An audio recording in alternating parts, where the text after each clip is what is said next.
Folks, we are back. Breakdown boys, Sensei and Wade, because they say I lead it off too much. So Oos. let you have that one. Let you have your flowers there. Now listen, speaking of giving flowers, Sensei, there's been a lot of people giving credit and criticism to one KSI as of recently because of his continuous call-outs of many individuals. Some people saying, listen, KSI, you're doing a lot of gum flapping. There ain't a lot of action behind the mouth moving. And usually that's me on a Friday night. But in this case, KSI has addressed one of his own good buddies. One of the sidemen came out at KSI's neck. Shout out my man Bazinga. You know Bazinga. You know Ethan. That's your guy. This ain't the first time these two had some beef. I know, man. Pulled the old diss tracks. I know. Bazinga came after him again. You know what? I will say I respect Ethan a lot. Not even for this, but just he has really good YouTube boxing takes. He actually he does. He does really good takes. But he came out and said essentially, don't fight Tommy Fury. Don't fight Salt Poppy. He said Salt Poppy was a terrible matchup for him, probably the worst matchup for him. And I don't know if he said that KSI wouldn't beat him, but he doesn't think that right now he could. And he said he should just fight Jake and that should just be it.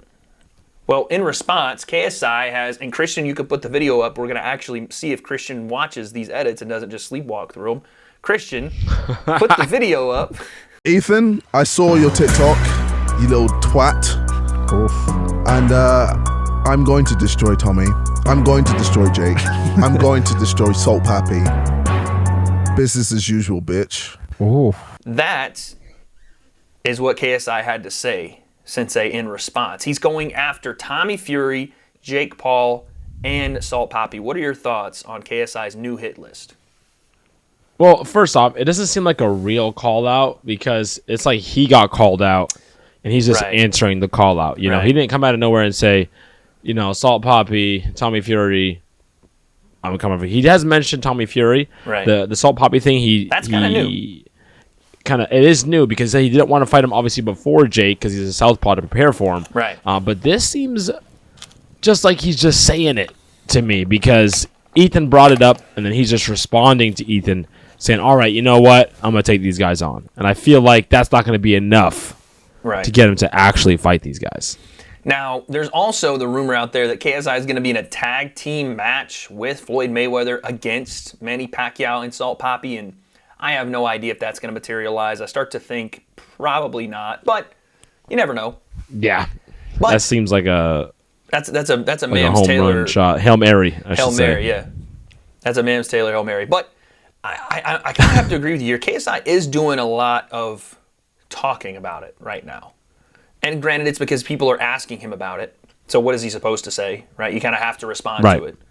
But it doesn't seem very in jest when he talks about, I'm going to dominate Tommy, I'm going to dominate Jake, I'm going to dominate Salt Poppy. It seems like a lot of words for things that we don't even know if we'll ever get. And I think the main thing you want to focus on right now if you're KSI is obviously Joe Fournier. I guess that's going to be me. But Jake Paul, right? It feels like we're adding too many things to the pot here. And no one knows what to get behind. Because now we're splitting what people want to see. Some people want to see Jake Paul. Some people want to see Salt Poppy. Some people want to see Tommy Fury because Tommy Fury already beat Jake Paul. Right. It's like, give us a direction to look in and we'll look at it. But throwing it 20 different ways is like, well, I get, okay, it kind of looks good. It's like me at the club. You know, I don't know which way to. So it's tough, you know? Of course, I was talking about the drink selection, obviously. So what if I know it makes the build up a little confusing because they keep saying you know what, I'm gonna fight Tommy instead, and then Jake's like, nah, I'm not fighting KSI right away. I'm gonna rematch Tommy first. Right. And then KSI is like, nah, I don't want to fight Salt Poppy. He's like, you know what, I'm gonna dominate Salt Poppy. Right. And then he says after Jake Paul, he's done. He's gonna retire. And then so it does feel a little bit all over the place. It's just everywhere. Now, it's everything all at once. Shout out to the movie.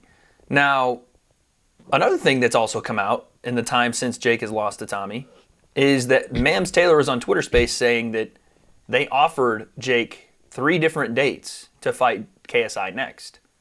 And now the narrative has gone from KSI isn't ready and we're going to do it in December to, well, now Jake's stuck in KSI.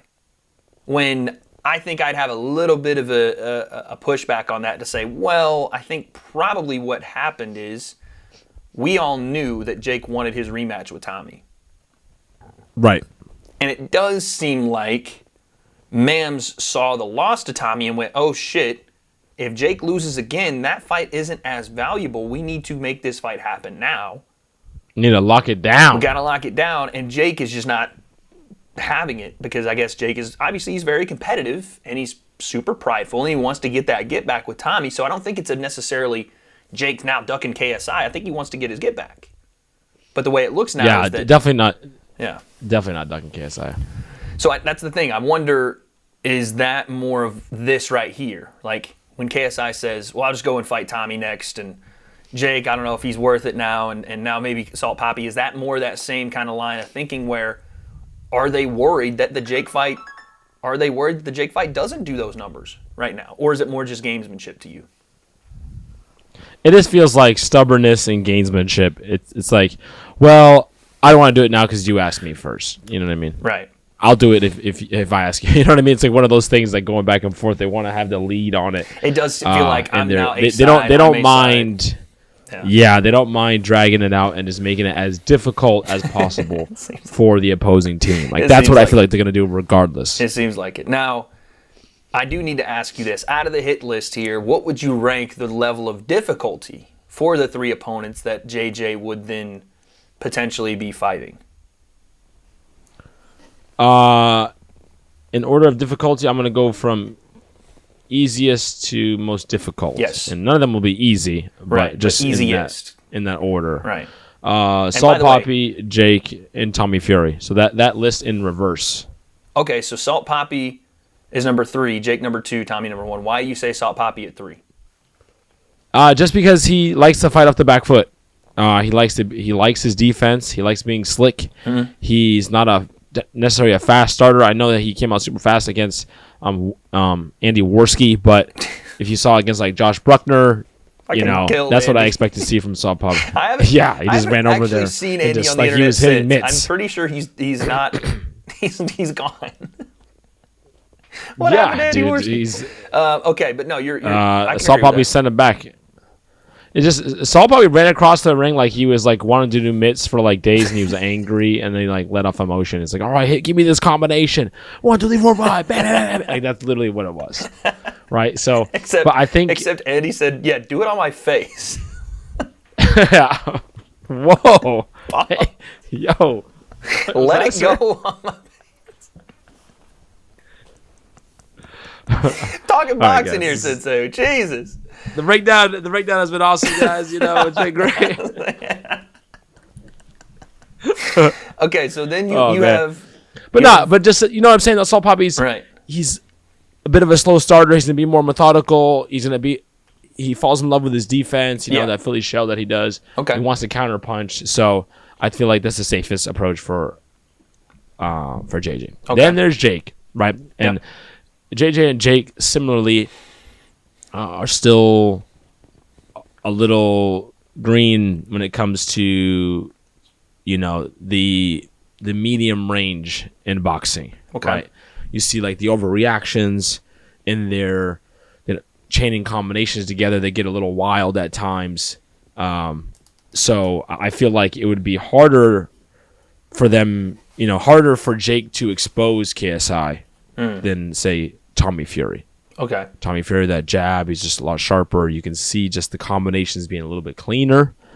Right, I think he would have a much easier time exposing KSI's, wild approach at times. And that's why I feel like, Tommy Fury would be the most difficult because he's the sharpest.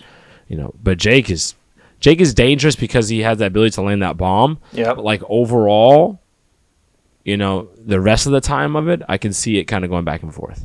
That's fair. Does JJ beat any of them right now? Yeah, I think he could. I think he can beat Salt Papi. I think he can beat Jake. Yeah. As well. But it would. Different I don't see him beating Tommy. Different strategies there. I don't think you can rush Jake. Yeah, like so that. And I don't know if you can with Poppy either. Right, he has to. No. He has to shift. He has the potential to. The way that he's been fighting, I don't think so. But he has the potential to. He has the tank. He has the fitness. He has all of the attributes. He can punch well. You know, we'll when see he's like sharp and tuned in, and not like. I want to say we'll see how he matures into that bladed stance. We'll really see like. If he gets a mastery of that and timing and how to do some things there, he obviously is going to be dangerous for Jake and Salt Poppy. But as of just right now, it's just you don't know what you don't know, right? That's the hardest part. Yeah, I don't even know if he'd be the favorite in any of those. I was going to say going into it. But I think he can win 2 of those. Yeah, going into it, I could see him being favored over Salt Poppy. I think it'd be close, but I think it's a that'd be winnable close. fight. And I think Jake is potentially a fight he can win. I won't say it's winnable because I wouldn't favor him. But then Tommy, it'd be a tough fight. Yeah, for sure. Tommy's a tough fight. But that's the hit list, Sensei. Do you think, realistically, we get all 3 of those? Or do you think we go with the one at the end of the year, which is Jake? Because that's what I think we're going to be there. Yeah, the only one I think we get is Jake. Yeah. Unless JJ goes out there and starches Jake and is like, you know what? I'm going to try to take on everybody else. Unless, like, if he goes out there, because that kind of performance may, let's say Salt Poppy has another big performance, right? He does something incredible. And then JJ goes out there and does that. And then it's another huge opportunity for a super fight or something. Or Tommy Fury loses or something like that. There's still, we never know. Yeah. In any boxing, MMA, whatever, even YouTube boxing, you don't know what's going to happen. The strides that these guys have made, but realistically speaking, just Jake. Yeah, I think it's Jake. I think it's Jake at the end of the year, and I think it's Jake at the end of the year regardless if he loses to Tommy again. I think they do it anyway. But that's just my opinion. What do you guys think about KSI's hit list? Is it realistic? Does he win all 3 of those fights? Does he win any of those fights? And do you think we even get any of them but the Jake fight? In this case, I don't even know, do we get the Jake fight? A lot of questions. We don't have the answers. You guys let us know down below. I can't take no loss. I don't even know what it